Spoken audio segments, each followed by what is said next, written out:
ملف في ايده اهو، انا اهو مخبيه اهو مفتح اهو. شهاب اتقبض عليه وكل الناس فرحانه فيه. كل اللي شاف شهاب امبارح في الفيديو وهو بيشتم راجل كبير على الاقل اكبر منه، والراجل اتهمه ان هو بيشتمه وبيقل ادبه عليه وبيجرح له عربيته بالمفك، كان بيتمنى القبض على شهاب. وزاره الداخليه النهارده اعلنت القبض على شهاب اللي عرف ان هو بيتصور وما كانش همه.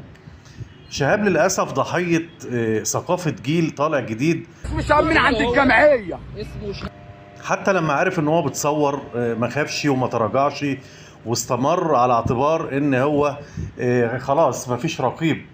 فبتمنى نشر الفيديو ده علشان الشباب الصغير، اي حد من الشباب الصغير يعرف ان يعني هتكون انت ضحية لنرفستك في لحظة وهتندم عليها طول عمرك. اهو مفتح اهو. انا اهو. المشكلة ان شهاب كل كلمة معاها بشخر، كل كلمة بشخرة. فنتمنى ان الناس اللي تشوف الفيديو من الشباب الصغير ياخدوا العبرة والعظة من اللي حصل لشهاب اهو، اتقبض عليه وهيبهدل اهله وراه. وزارة الداخلية عادت متابعة جدا. احذر ان انت طبعا بيحصل الكلام ده كتير ومبيحصلش تصوير. شهاب اتقبض عليه عشان تم تصويره، وكتر خيره شهاب قال اسمه وقال عنوانه وسهل مهمة رجال الشرطة يعني. مش من عند الجمعيه.